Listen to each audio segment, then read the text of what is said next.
આજ હું બે કથી કટ કરીને માંડવ ઋષિની વાત કરું છું. માંડવ ઋષિ ખાંડવ વનમાં તપ કરતા હતા. નાના રાજાનું નામ હું ભૂલી ગયો છું. અને એ રાજાના સૈનિકો ડાકુને પકડવા વાહે પડ્યા વેપારીનો વેહ લઈને. અને માંડવ ઋષિ જંગલમાં તપ કરતા હતા. ના એને જોયું ઓલા જે ચોરી કરીને ભાગ્યા હતા માંડવ ઋષિને કે અમારી વાહ ડાકુ પડ્યા છે, વેપારી છે, અમારું ધન બધું લઈ જાય. માંડવ ઋષિને દયા આવીને કે આ મૂકી દો ને ઓલા રસ્તે નીકળી જાઓ. એ સૈનિકોએ જોયું.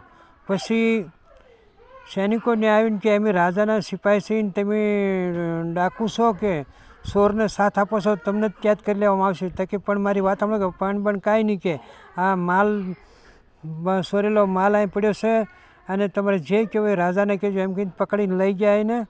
અને પછી રાજાની કાને ઊભા રાખ્યા. રાજા કે તમે આ સૈનિક કઈ વાત હાચી છે, તમે સાધુ છો કે ચોર છો? તો કે આ કઈ વાત હાચી છે, પણ હું તમે ગુનો કબૂલ કર્યો છે એટલે તમને સજા મળશે. રાજાએ વધારે આગળ કાંઈ વાત સાંભળી નહીં. માંડવ ઋષિ ઘણું કહેવા માંગતા હતા પણ કાંઈ વાત સાંભળી નહીં.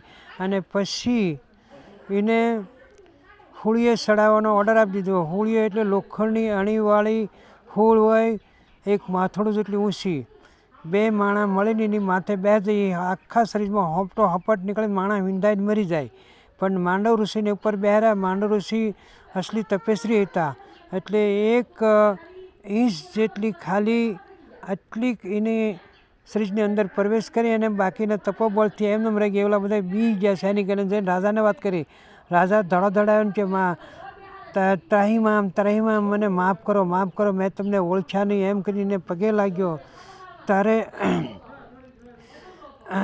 રાજાને કે રાજન તારો વાંક નથી, હું તમારી આજ્ઞાનું પાલન કરતો હતો અને તમે જે દંડ કર્યો એ માહોલ અને એ સંજોગના હિસાબથી દંડ બરાબર હતો, પણ આમાં તમારો વાંક નથી.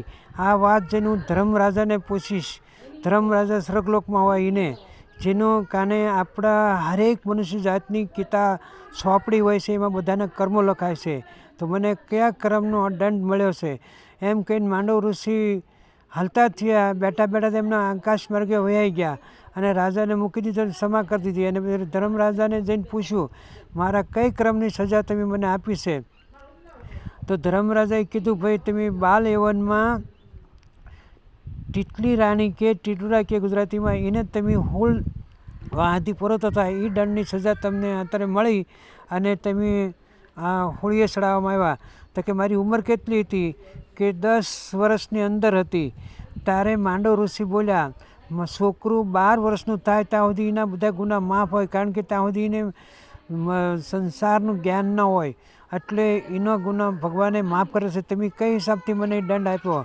એટલે હું તમને હરાપ દઉં છું, જાઓ તમે પૃથ્વીલોકમાં પડશો અને એક દાસીના ઘેરે તમારો જન્મ થશે અને ન્યાય ધર્મ અને પાપની વિશે ન્યાય કરતાં કરતાં તમારી જિંદગી વહી જશે.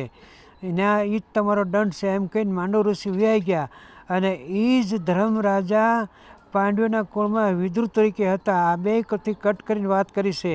એટલે દંડ કર્મોની સજા તો બધાને મળે છે. 12 વર્ષની ઉંમર ઉપરની ઉંમરના જે હોય અને સમજણા થાય પછી જે પાપ કરે એ હરેક પાપ તમારું સોંપડે લખાય. અગર ટીટુડાને ફૂલ ભરાવાથી દંડ મળતો હોય તો તમે આ દુનિયાનું ખોટું કરો, હાસું કરો, કોઈને ખાર ખેદ ઈચ્છા લોભ હર વસ્તુ એમાં આવી જાય છે, તો આ તમને કેટલો મોટો સજા મળે.